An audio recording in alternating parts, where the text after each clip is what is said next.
Thought Bubble Audio.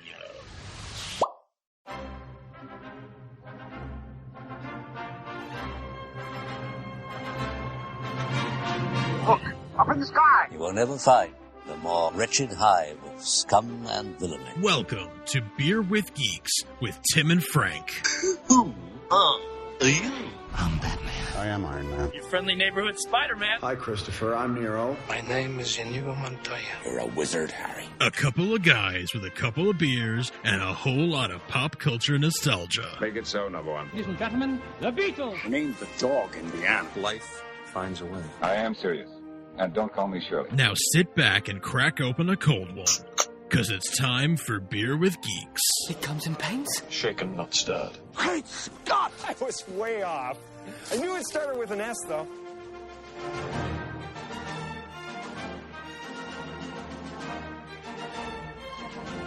Hi, and welcome to Beer with Geeks, where two geeks geek out with beer. I'm Tim, and Frank's not here because we're talking about fantasy, and he hates fantasy. So I have with me some of my dear friends and spouse, who's also a dear friend. And we are here to talk about some fantasy stuff. It's the Inkling Buddies, 3 out of 4 members. First up is my wife, Mary, who's been on the podcast many times, so she needs no introduction. But hey, Mary, how are you? Hello. I'm great. How are you? I'm good. Is it weird knowing that I'm not 50 feet away from you in a different room with the door closed, and you're in that room? Yep, I'm over here away at my desk. It's very isolating. Yeah, it happens sometimes, you know. But I mean, you were mean to me earlier, so you're in your timeout room. I'm just not mean to you. No, I know. I made you mac and cheese. Yeah, you did homemade mac and cheese. It was delicious. And next up is a first-time podcaster, long-time listener probably, is our friend Alexa. How are you today? Hi, good. How are you? I'm good. Now, Alexa, this is your first time being on a podcast, so congratulations. Thanks.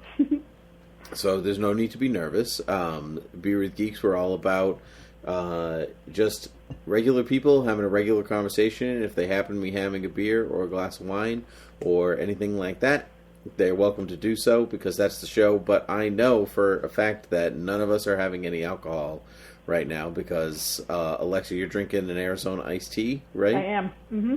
Yep. Mary's not drinking a thing, maybe water. No, I don't have anything. I'm dehydrated. She doesn't have anything. So if Mary loses her voice halfway through this, we'll know why, because she didn't plan ahead and bring some water with her I'm not into prepared. her timeout room. I gulped down a lot of water before coming upstairs. Yeah, and I am just drinking a water because I have been nursing a big headache for the past couple hours, and I didn't want to risk making it worse with a beer or anything like that. So I just have a lot of water. Or the homemade wine that our neighbor flagged us down as we were walking with the stroller and the baby. He was like, "Come over here, I have wine!" Like, literally, that's how it happened. And he gave And us that's what I was going to drink tonight. I was all ready to have the homemade wine, and my head just didn't cooperate. So Ooh, I tried mead for the first time this weekend. It was delicious. the mead is great. Mead is So good. awesome. I went to a mead distillery a couple of years ago. There's one in New Hampshire. Where they, it's like like any brewery tour or whatever, and they like teach you this is how we do it, blah blah blah, and there's the tasting at the end. And that was the first time I think that I ever had it. I bought some, and I had it in my house for a while. I wish I remembered the name of the place, but there was like a chili red flake mead, so it was kind of spicy, and yeah, it was good stuff. It was really good stuff. How would you describe mead? Like, if someone was like, give me the difference between a beer, a wine, and a mead, go. Okay, so the one that I had was like the regular, like honey, like the original flavored, and it was mixed with raspberry. So to me, it just tasted like, kind of like a rosé, like kind of wine, but sweeter, because you could definitely taste the honey. So it's got that like zing of the alcohol of like regular, like a pink wine. But you can definitely taste the honey, so it's wicked sweet. And the raspberry flavor that was in mine was like, it made it like a little bit tart, so it was like really sweet but also zingy. So it was really, really good. I like that mix of the regular honey and the raspberry. That sounds delicious. Sounds great. Maybe I would like mead. Yeah, maybe. Probably. It's thick. as far as like liquids go that you drink, right? Mm-hmm. Was yours pretty thick? Yeah, it was on the thicker side. Not quite as thick as like this, but it was thick. Yeah, you're like not syrup. You're not veering in towards syrup, but it's got almost that like you say Vicks, maybe like Tylenol like consistency. Syrup. Viscous. Yes. It's very viscous. Yeah. That's the It's word. viscous. It's kind of like, I mean, it's kind of like diluted honey. It's not as thick, but it's kind of like honey. Yeah, well, that's where but the honey's in there, so it all makes sense. Maybe it It would all like makes sense. meat. I don't like viscous liquids. I don't know. Yeah, Mary has a thing against viscous liquids, which I is don't not wanna a chew my sentence you liquid. could say quickly by any stretch of the imagination. Viscous liquids. It's very difficult. No, it's not going to be difficult to talk about, though, is Amazon's the Lord of the Rings of Power, which it really, speaking of things that are hard to say, it bothers me that it's the Lord of the Rings of Power. It's just, it's just rings. not, yeah, it's not great when you line them up like that, the rings. But anyway, besides that, we are here to talk about the first season of The Rings of Power, which we know for a fact that Frank didn't watch, which is why he's sitting this one out. Frank doesn't. If it's got a sword and it's not in space, Frank's out. He's not invested or interested. It's not in space. What if it had swords in space? Well, then it would be more like sci-fi, so he'd be down with it because it's like Star Wars, or Yeah, like I'm this thinking episodes Transformers. of Mr. Sulu wields a sword in Star Trek, so true. that's okay.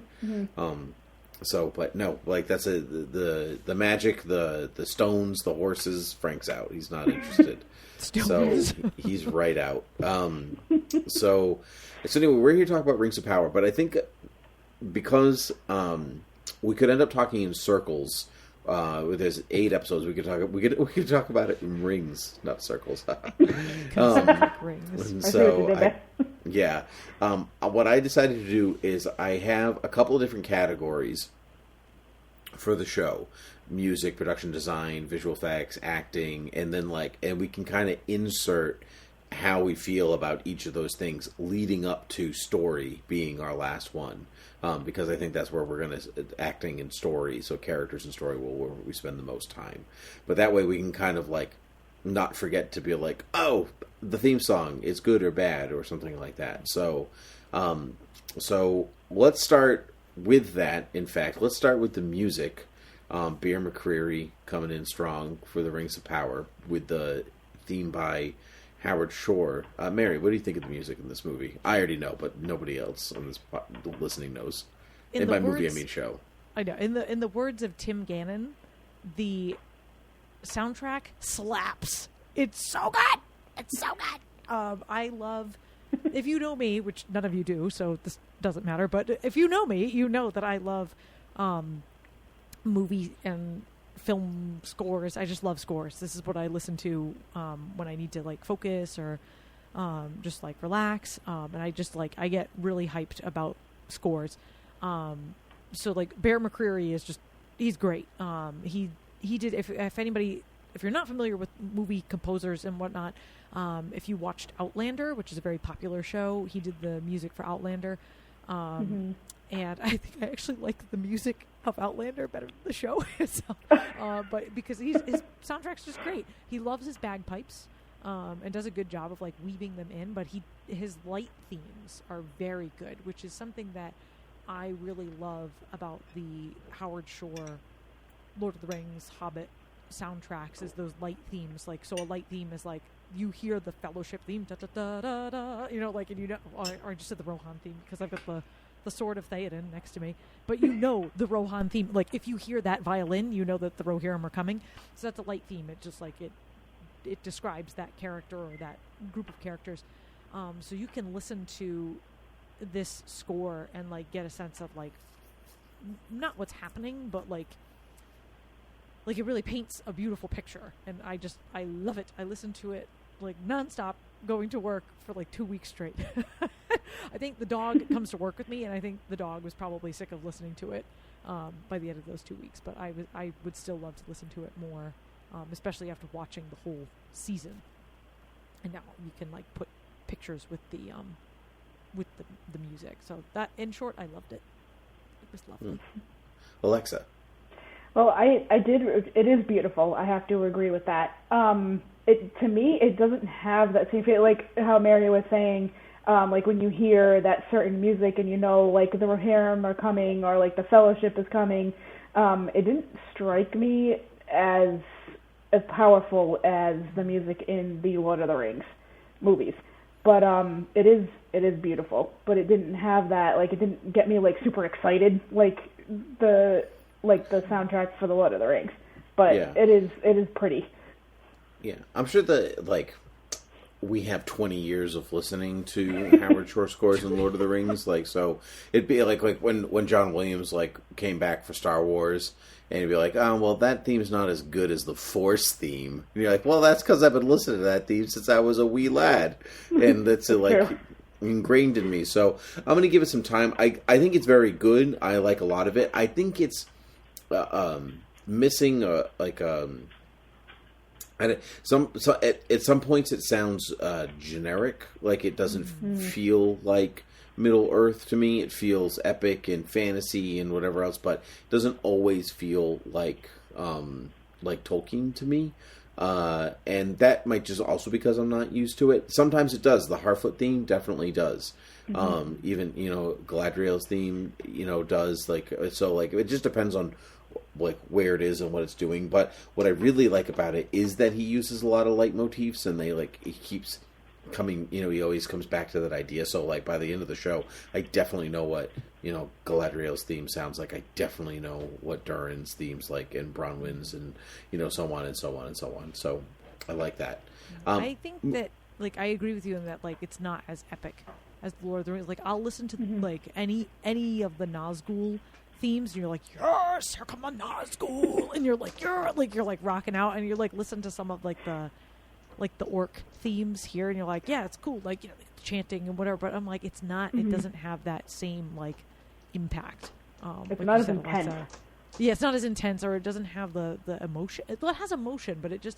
I think, Tim, you're right though, because we're so attached to, the original cast of those movies, and like just the whole thing. So maybe I'm gonna try my best. I try my best not to keep comparing them, because they're made at a different time by different people, and so I can only and I have 20 years of affection for them, so I can only say, like, did you do a good job for the new? Like, if this was a remake of Lord of the Rings, it would be one thing, but it's really not. It's a new story at a different era, so I got to give it. I got to let it stand on its own sea legs, because the sea is always right, probably. So, did you notice that line didn't come back after a while? Where it was just like they like tried it early, and people were like, "No, that's dumb." This is a dumb kid. And so, the sea is always right. Well, I mean, there's like some unsaid. I'm skipping forward to story for a second so I don't forget it. But like, there's like some unsaid thing about it when Elendil is like, "My wife drowned," and you could tell Galadriel was gonna be like, "So the sea is always right, right?" Like, it's like this unsaid moment where she's like, "So the sea, is it still good? Like, is it doing what it's supposed to?" And no one does anything with it. Anyway, it's a little disappointing. Production design. This is a beautiful show. They spent a lot of money making the show, and you can tell. And so I don't know if I have a favorite set piece, really, but it might be Linden, especially the dinner table scene with Durin and everything. Like, I thought that was exceptionally well done. All of Numenor is like exceptionally good as well. So I have a hard time pinning any like particular spot that I'm like, yes, like you completely rocked it. But I think it's all good, and I sometimes it did feel a little bit like a set to me, especially in Khazad-dûm. Like, I felt like sometimes the dwarves would or Durin would come out of a cave thing, and I'd be like, I feel like I'm in a set and not really like you're in a cave. And that just might be because of this, like, the size and diminishment of what they of their the species and what they were doing in the story. And there's like no open spaces or windows, so it feels closed. But that's where I land on that. Mary. Yeah, I think so. On the Casa Doom vein, like when you first see it, like in all of its heyday, and it's like there's waterfalls and green plants and things like that. It looks pretty awesome. But I love that main like round. Like I was gonna say, I'll call it a throne room, but it's like where Muriel holds all of her audiences in Numenor. That's beautiful. That with all the big windows and like looks out at the tree, and it's really very pretty. Even just their clothes, the costume. I'm always like fascinated by costumes, like in all shows, any show, because you're like, oh my gosh, all the work that these people put in. It's like such a talent and such an art to create clothing pieces like this, and like down to like the embroidery and the beadwork and the jewelry, and it's just stunning. Like all of it is beautiful. The fabrics in this show are gorgeous. Like they picked these such pretty fabrics. All of the fabrics are awesome. I love the Numenorian armor, all that scale work and the gold and the blue, and Tim, you made a point, like they all look like they're in like Greek, like painted like the the Numenorians, it looks like the Mediterranean, like it's like some ancient Greek society. It's amazing. Flowy, like lots of folds in their clothes and like billows and like all the draping. There's a lot of draping. It's like, just looks so good. I love that, and I got to talk about the Harfoots because I love their like. I mean, they're kind of grimy and they're all like patchwork together, but I freaking love their little like acorns in their hair and the leaves and the little grasses sticking up out of their heads, and they're so oversized acorns too. With that, oversized acorns, like, yeah, because their little heads are supposed to be small. It's a lot of fun. The one thing I don't really love is the stranger design. Like he looks great, but I was like, this like weird like sack like shirt. Yeah, burlap. All I could think of is like he looks like a feed bag. A seed bag. Like a fuzzy chenille seed bag. It's just I was like, give that dude some clothes. I know, but that's all he's got. So that's all he had available. Man. So it's whatever. True. I think it's like a little like tent. I think it's actually a tent of the Harfoot. Probably. So it's whatever. But we can't have everything. But it's gorgeous. It's a gorgeous show. Yeah, Alexa, what do you think? Yeah, definitely Numenor is definitely my favorite. It's just, I don't know, it's so pretty, and like Mary was saying, their armor with that gold and blue is just like, like I don't know, it's so, I love gold and blue together, and that armor just, it's so majestic, like just everything about them is majestic. That whole place is just, it's so beautiful. When I first saw it, I was like, whoa.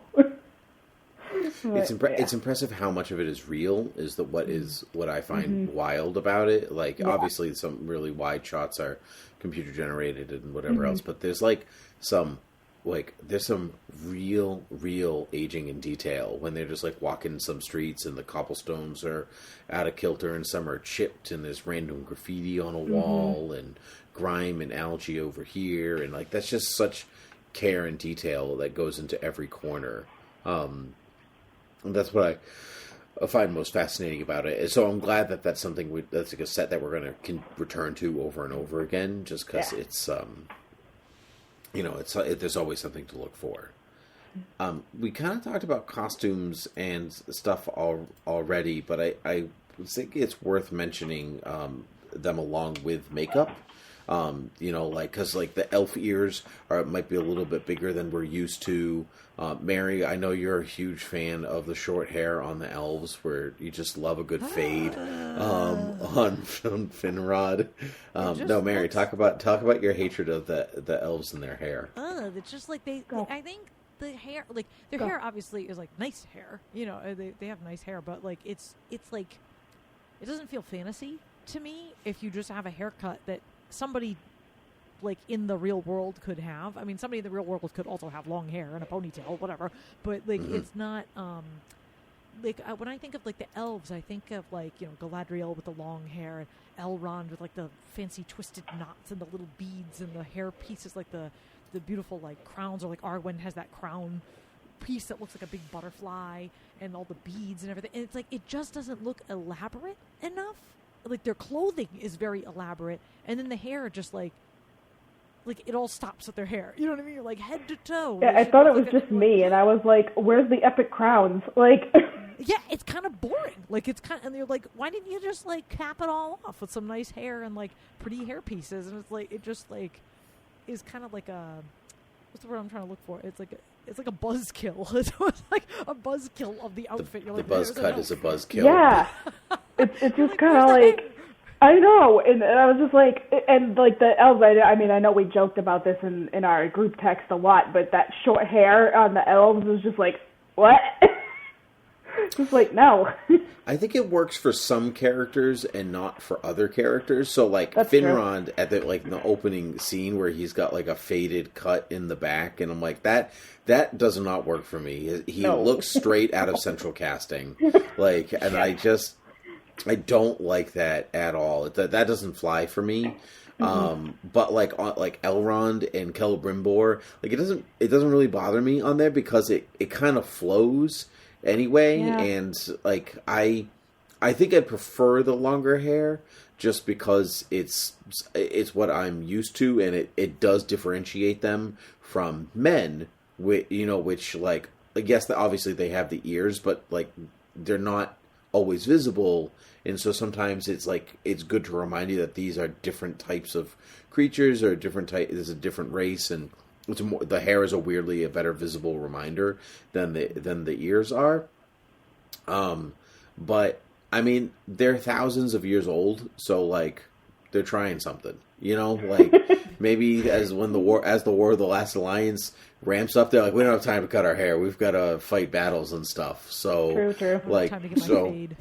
Yeah, I don't know. We're not getting another season for a while, and I don't know how long it's gonna. You know what I mean? Like, if they change their hair during the course of it, they change their hair. Then that's great.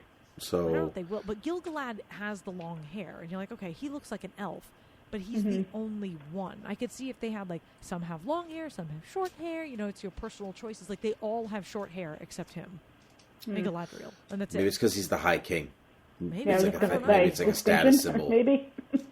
I have no idea. But like I'm just thinking like Arondir, because like his hair is naturally super curly. Like he could have had some like cool like dreads or like braids or something. Like they could have done so much with his hair, and he's got like this little tiny buzz cut, and I'm like, what are you doing? What are you doing? You had so much potential. Yeah, but he looks good though. He looks great. Yes. I think everybody got, moving aside from the elves and everything like that. I think the dwarf makeup is amazing. Yeah. There's some like really subtle sideburns on the female dwarves, so they still have like quote unquote beards, which I love. Yeah, the only one that he always looks weird to me was Durin the Third, and I think it's because they're short, but he's wearing floor length robes, and so he kind of always looks like a Muppet whenever he enters the room. Between the long beard and the big nose, and like you can't see his feet or anything, so he kind of looks like a Muppet, and it throws every time he shows up. It doesn't matter. It like takes me out just a little bit. No, I'm never gonna unsee that. No, I'm sorry. I just ruined Durin the Third. Like, who's like great. The actor's very good, and but it's just kind of like the first time he showed up, I was like, whoa, there he is. It's like he looks like one of those little ghosts that you make out of tissues. Oh no! You just like turn and you like twist the head, and then you put an elastic around. That's kind of what he looks like. You put on your stoop at Halloween. Yeah, right. Yeah. So, yeah. Okay, so visual effects. There's tons and tons of visual effects in this show. I think it all looks amazing. Like the wargs were cool. The ice troll in the first episode was really cool. Right at the beginning, obviously, the eruption of what will become Mount Doom and the creation of Mordor was outstanding. There's like a lot of really good, subtle special effects happening all the time. Even some actual real cool practical effects. There was some stuff with like Sauron's, magic people fighting the stranger, and like they'd like one pretended to be Nori, the shape-shifting. and then the shape-shifting, and then Nori, and then it right. Like, there's some really, really cool in-camera practical effects, and I appreciated them. Mm-hmm. Anybody want to add anything to that? Yeah, I think I'm just always amazed that like TV, like how far TV has come in terms of like all the effects that they do. Because if you look at TV even from like 10 years ago, you're like, oh, yeah, that's pretty good. But now you're like, wow, you know what I mean? This is like big money going into making sure this looks really fancy. It looks believable. Going back to the wargs, though, when I first saw, I don't know if it was the wargs or if they were wolves, but the first time they came into the show, I don't remember if it was wolves or wargs, but they looked kind of fake to me, and I was like, because I was like expecting the ones from the movie, I think, and then when I saw the ones from the show, I was kind of like, But otherwise, they're different design. I mean, they're a different design too. Yeah. But they also did they show two different types of wargs? They do. It was the first ones that showed up. The second ones looked better to me, but the first ones that showed up, I was like, yikes. But the eyes were pretty realistic looking though, because I was like, it was like they were scarier to me because they looked more dog like. I think. Yeah, I think it was the way they were moving that weirded me out. Not so much the way they looked, but their movements didn't look real. They looked like animatronics. Like it looked like you could tell, and I was just like, but their actual features were nice.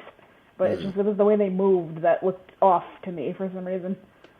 Yeah. I just think it's weird that Tolkien calls wargs, they're wargs, but they're also called wolves. Like, wolves and wargs are the same thing. It's because everything in Tolkien has at least two names. I know, but you're like, we're the regular wolves. Like, you know, because that's clearly not a wolf. That's like a weird, like, hybridized creature thing. That's not even like a dire wolf. That thing was, like, intense. Yeah, it's just like, I'm like, so we're the real wolves. Like, I don't know, like, the real animals. You know what I mean? Because there's clearly, obviously, like, wild animals in Middle-earth, but maybe those are the only wolves that are... That's a good question. I never thought of that, actually. I don't know. Poor wolves. They always get a bad rep in literature. They do. I love wolves. Yeah, wolves are great. Moving on. Cinematography. I think the show, apart from the sets, the costumes, everything, I think it's filmed beautifully. There's a lot of... Like, I saw the post Mount Doom eruption when they're, like, kind of wandering through Mordor and everything, and all, like, it's all red and everything like that. That was all in camera, like, instead of them, like, color tinting anything afterwards. It was just like how they lit and painted and filmed everything on set. And I just I liked that attention to detail. I think it's because it's still television, it's missing some kind of flair a bit, but you could throw this on a big screen and you could fool most people into thinking that it was supposed to be there. Mm-hmm. Yeah. Obviously, this is getting too filmy for the both of you. You don't care. You just want to talk about cool things. You just want to talk about cool colors. You're like, no. Which, I need to go back to makeup for a second, because we have not mentioned the orcs at all. And they looked absolutely stellar. I loved the makeup. I loved that all their armor was bone. Like, they hadn't gotten to the place, like, as a group, as a species, where they, like, were wielding metal at all or anything like that. They definitely hadn't heard of alloys. So apparently others also did not. Yeah, apparently nobody in Middle-earth has heard of them. Science. Yeah. So I just thought that they were great. So let's move on to acting, the story, everything like that. Alexa, what was your favorite story to watch out of these different groups of characters? Like, who were you consistently wanted to go back for? Definitely Galadriel, because I knew in the movie she was looking intense, but I didn't know much about any of her backstory. So seeing her in an actual doing stuff rather than just in those couple of scenes in the movies, I was like, whoa, look at her, she's awesome. So she was definitely really entertaining for me, but also Isildur, because we never get any story about him really either in the movies. So I was kind of like, there's some backstory to him. So I was like, that's interesting. So definitely those two were my top two.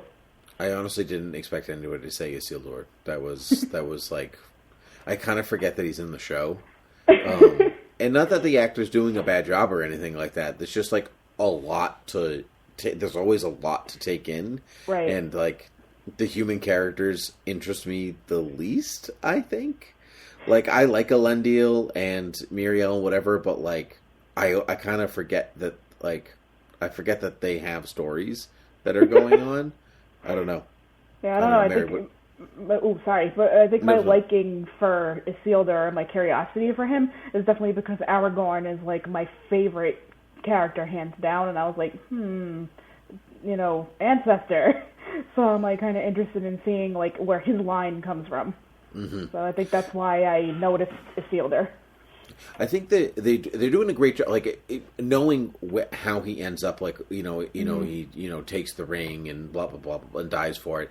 I like seeing this setup for him, like the type of person that would ultimately choose to keep the ring as opposed to not. Like he really is just so desperate to prove himself, and that like he's kind of like Boromir in some ways too, right? A lot.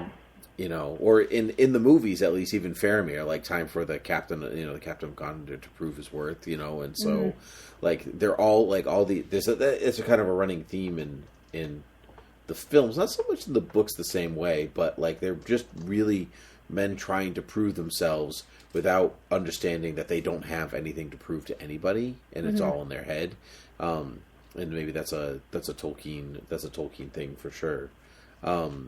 So, Mary, what about you? Your favorite set of characters to follow? I don't know. So, I actually loved Elendil. Isildur, I'm like, you're annoying me, but I understand why you're important. But Elendil, the actor is doing a fantastic job. He's got like a warmth to him and like a real like stoic quality, very very regal without being a king yet. So it's interesting to watch him. I've just enjoyed his performance. And we have a crying baby. Uh-oh. She's up. Let's give her a minute. I will say my piece and then I will go and comfort said little chickie. Okay.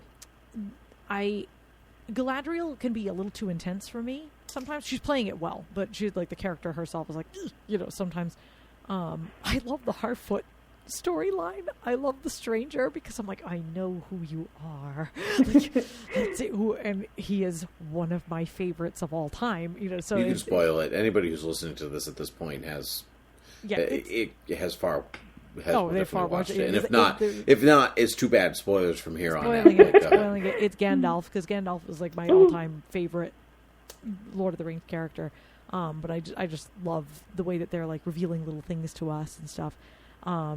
But I think my least favorite was the Southlands storyline. And it's not like the actors are doing a bad job. I'm just like, I know that you don't really exist in the book. Like, obviously they exist. I was bored. And I'm like, I feel like you're just making this up to give me something to follow, to like kind of set things up, because obviously Sauron is going to take over the Southlands and turn it into Mordor. So they had to give you something. He couldn't just like show up and be like, people, this mountain's exploding. You know what I mean? So they had to have something there. But I'm like, you all kind of annoy me, especially that kid.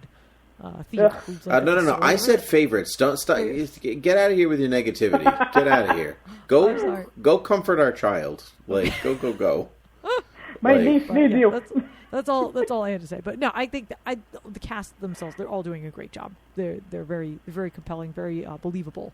So yeah, that's all I have to say. Okay, let me go get this little chickie, and hopefully I'll be back. But if I'm not, it's been fun chatting about the thing that has been the most fun thing to do on Friday nights for 8 weeks, and I'm sad it's over. Okay, I'll be back. Okay, all right. Goodbye. Good luck. Bye for now. Goodbye. The sea is always right, probably. Okay, see you. And then there were two. Yep. So it's funny that you guys didn't like Arondir and Bronwyn in the Southlands, because I think that was actually my favorite story. Really? And I think it's because I didn't know what to expect. Where, I've read Lord of the Rings a bunch of times. I've read the Silmarillion. I've read Unfinished Tales. And so, I'm okay with them changing stuff and whatever else in the timeline getting smushed and whatever. None of that bothers me. Like, whatever. It's TV. It's never going to be exactly what's on the page. It's impossible. But right. But I think, like, because they're new characters, and I was like, I don't know what your purpose is. I don't know where you're going. Are you, like, you know, and, like, to what extent are you a tragic story? Like, and that I think intrigued me, and I was taken with them, just because they're almost like they're telling this grand story of, like, an elf and a human in love, but they're not in the same place as those other times we've seen that in Tolkien, where there's, like, Beren and Luthien, but, like, obviously they're, like, super important and, you know, and, like, high lineages, and then you have Aragorn and Arwen, but they're also, like, princess and king, and, like, all this different stuff, and you just have these, like, two regular schmucks from, like, it's like a regular elf and a regular old human woman, and they can also love each other, and I just kind of like that, where, like, it doesn't have to be this big world-changing story where they're just really trying to survive. And so I just really liked the Southland story a lot. Especially since, like, I think it was week 2 or 3 where Andrew, the fourth member of our Inklings group, who has guested on Beer with Geeks many times, where he was like, "Oh, so that's definitely Mordor, like that it's all going to be." And that, I think that's what switched it for me, where I was like, "Freaking, of course it's Mordor. I'm an idiot. like, how did I not know that?" And then so, I think that's what did it to me. I also really I'm also, like, really on board for the Elrond Durin friendship. Yeah. And Durin's wife, whose name I can't remember off the top of my head. It's me either, me. But they're so funny. She's also a made-up character, and the made-up characters I have a very hard time remembering all their names. But yeah, I think they were fantastic, and I'm looking forward to that more. There's actually a bit in the Silmarillion Mary and I were looking at Silmarillion, maybe Unfinished Tales. Mary and I were looking at it the other night. And it's this whole sequence about how, spoilers for probably future seasons of Rings of Power, but Sauron invades Eregion, which was also a cool location, and it looks like Elrond is going to get defeated with his little horde, and Durin shows up with, like, a dwarven army out of nowhere to be like, let's fight. And I just know that it's going to be this really magical moment of thinking that Elrond is, like, out for it, and his best friend Durin the Fourth is gonna come and save his butt, and I just love that. That's pretty awesome. I hope can't wait for that moment. I hope if and when they do it, it's as epic as we think it's gonna be. Because if it's not, it's gonna be so disappointing. Yeah. Well, I mean, they're filming the second season now, but they're saying it's not even going to get released until 2024. Right, I know. So, but you know what? Like, if that means you're taking the time to make it good, great. You know, because when in a regular world, if this was a movie, we would wait 2 to 3 years for the sequel. Right. We're just used to TV giving us the next sequel in less than the next season in less than a year. So I'm okay with. Yeah, I'm okay with the wait if it's going to be good. To harp off back of Mary's negativity, who's your least favorite character? Like, really, like, I dislike you. Get out of here. Why get out of here with your stupid pudding bowl haircut and your dumb decisions. I don't like your nose. It's Theo. Mine's Theo. It's the same as Mary's. Same. Yeah. Same. I really, every time, in the last episode of the one prior, but every time he showed up, I was like, go away, stupid kid. I know. I was like right out loud. The explosion? I was like, ugh. I don't know.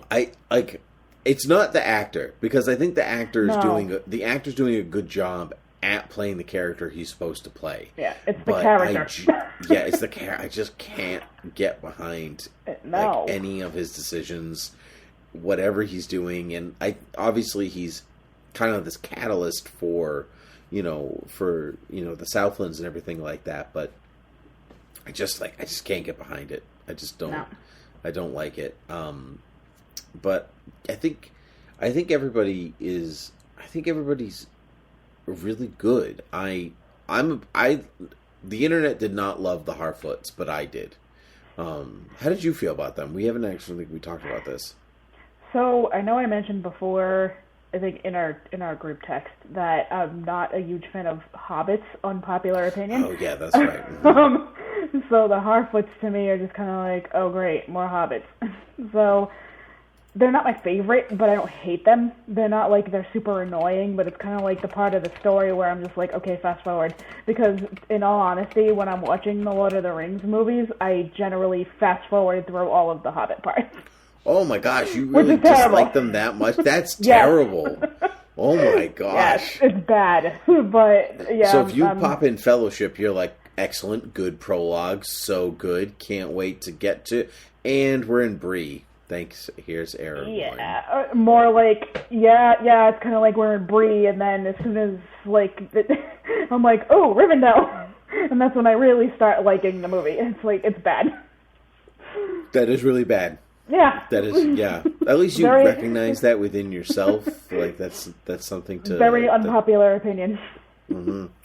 Well, that I can't get behind that. So, but were you invested in the Harfoots because of the Stranger?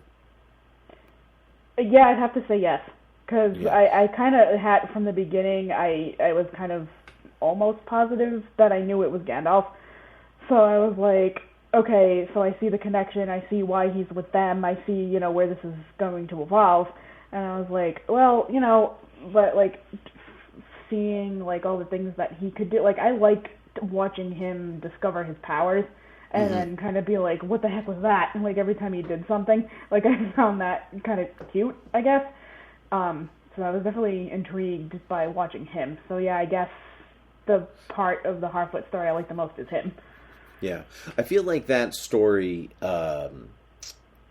like, I don't think it would capture people's attention if Gandalf wasn't there, like if the Stranger wasn't in Istari, like, so, because like everybody, like, he shows up and you're like, well, he's either Saruman, Gandalf, a blue wizard, Radagast, like there's a really thin line of people that come into Middle Earth as a comet stuff, yeah, and can survive. Mm-hmm. And it just very early. I mean, he was writing text, and there was the G like right away, and so you're like, well, it's Gandalf. He's wearing gray. He's got a long beard. The minute he started talking to the bugs, I was like, Right, yeah, right. I was like, yeah, there it is. Yeah, but then the bugs died, and everyone's like, well, it means he's evil. And I'm like, or it means that he doesn't know what he's doing yet. Exactly, he doesn't know what his powers are. And I was like, I think that was an accident, because he seemed like very disturbed when they died, like, oh crap, what did I just do? Mm-hmm. So I was like, he's concerned. What I'm actually very impressed about with the online community is that you have a beloved portrayal by Ian McKellen over six movies. Pretty iconic, nominated for Academy Award, that whole thing. And so that's got to be intimidating for a new actor to come in and be like, I'm going to play this really iconic character. Big shoes to fill. Exactly. And for me not to really know, like, he could be one of these things, but I was like 99% Gandalf the entire time. Mm-hmm. Like for me to really believe, that's Gandalf, and not an actor pretending to be Ian McKellen playing Gandalf or anything like that, but I believe this is like another version. Like, I really like that. Like, he's warm and powerful and good, as he says himself. Yeah. I'm good. Mary made us watch that scene again. If she comes back, maybe she'll say, but we finished the finale. She's like, we need to watch Gandalf being awesome again. Yeah, I was like, whoa. But also, I'd be lying if I said I didn't get all tingly when he said follow your nose. I was like, totally. Yeah, totally. I got kind of goosebumpy with that one. I was like, oh man, he said it. Yeah, I mean, there's like a select number of things he could say for people to be like, okay, you're absolutely Gandalf. Mm-hmm. And it's that and a wizard is never late. I feel like those are the two things that, like, you could have said for him to know, but yeah, that was perfect. Yeah, it was pretty wonderful. So let's talk about Halbrand as Sauron, or Halbrand is Sauron, because that's really the big. I wouldn't call it a twist necessarily, because the showrunners don't call it a twist. Their interview was like, if you knew ahead of time, if you thought you knew, great. Like, that's okay. Like, it wasn't supposed to necessarily be a huge mystery. It was more like, Sauron is a deceiver, so did he deceive you effectively or not? Who did he deceive and who didn't he? And I think it worked, because even though people were like, oh, he's Sauron, a minute later you'd be like, but is he Sauron? Like, I'm just not sure. Like, there's a suspicion, but there's never, like, you never really truly feel like it could be confirmed until it came out of his mouth. Yep. Agreed. Yeah. And I thought that was really cool. The actor, Charlie Vickers, didn't know he was playing Sauron at first. I don't know if you saw that. That's great. They did the first 2 episodes before the COVID shutdown, and when they came back for the third, the showrunners were like, okay, so you're Sauron. And he was like, I had a suspicion, because his final, part of his final audition process was to read a monologue from Richard III and from something else. I can't remember what the other one was. Oh, it was a bit of Paradise Lost, where he was reading a bit as Satan, and he was like, well, whoever I'm playing certainly takes a turn for the worse. I'll say. Yeah, so I like I like that I kind of knew but didn't know the whole time. Same. And I think the reveal, that scene with Galadriel, is like really affecting. Like, that was cool stuff. It was. Yeah. Very cool. Did you get a sense that they were romantic? Because I didn't. That was not a thing that cropped up, and that apparently also was not a thing. The showrunners were like, it's not a romantic proposal.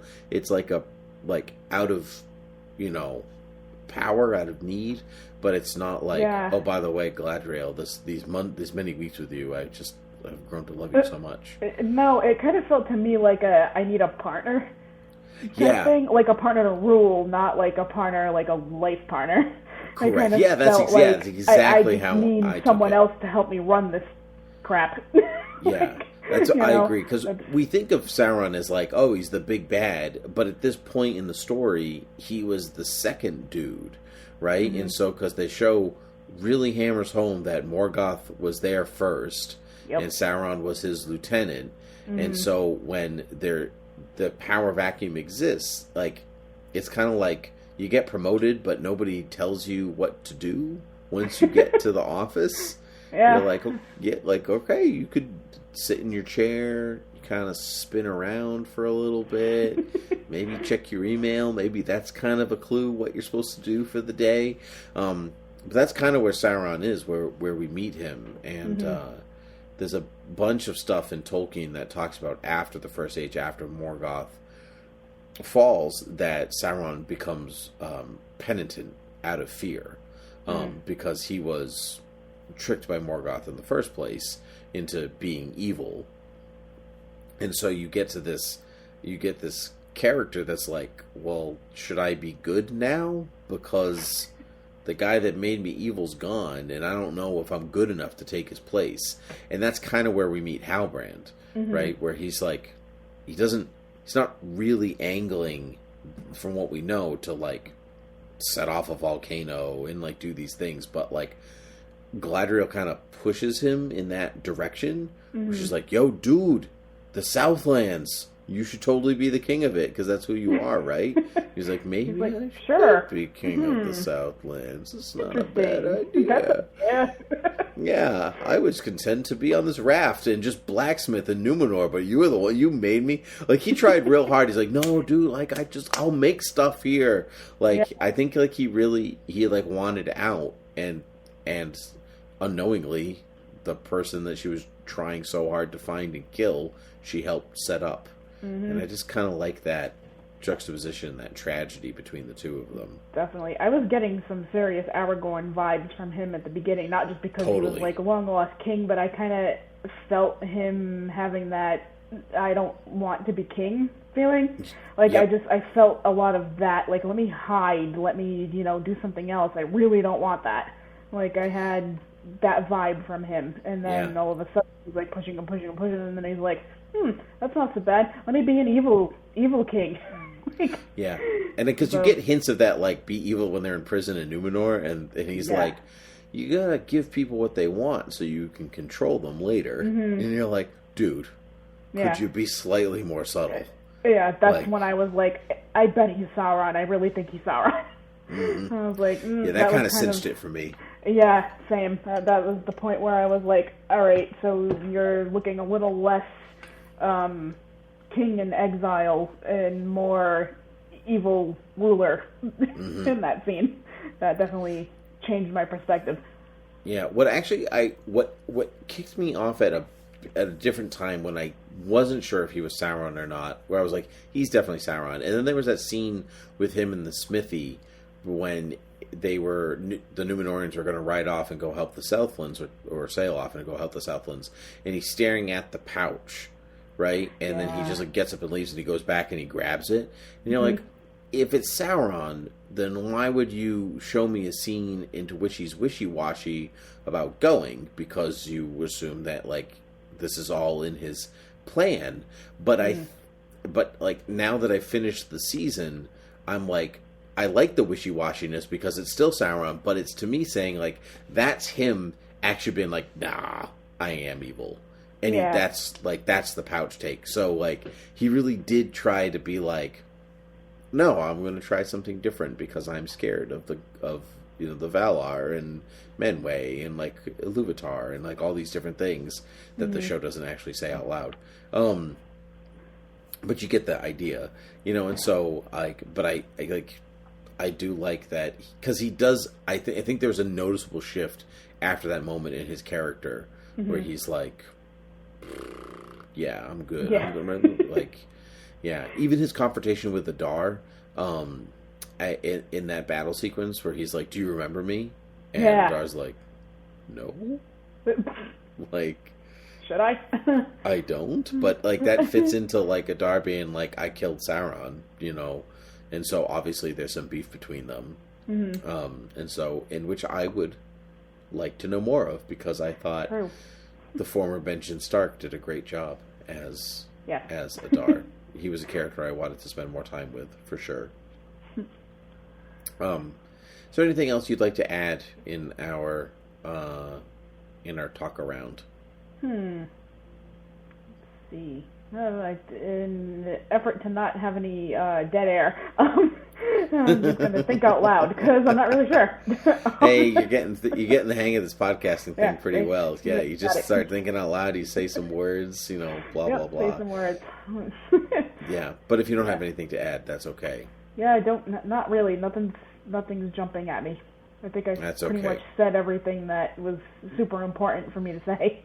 Yeah, the tough part about having almost a non-stop texting thread about Rings of Power and all other Tolkien things is that we say a lot of it before we even get to the show. Right. And then you forget what you said, too, and it's like, what did I say? Did I say anything interesting? I don't know. Yeah, I don't know. Who cares? Nobody. That's who. So anyway, you can find us on beerwithgeeks.com, Gmail, Facebook, and Twitter? Yeah, and Twitter. You can rate and review us on iTunes and find us all the places podcasts can be found. All Thought Bubble audio shows are at thoughtbubbleaudio.com. We'll link you to the proper places, and you can support the show at patreon.com/thoughtbubbleaudio. Alexa, thanks so much for joining us for your very first podcast. Thanks for having me. Oh, you're so welcome. You're welcome back anytime. We'll ramp up. Maybe we'll talk more once once Andrew can join us. We'll do a 4-way chat next time. Yeah. Yeah, and it'll be good. So, until next time, cheers. Bye. Cheers.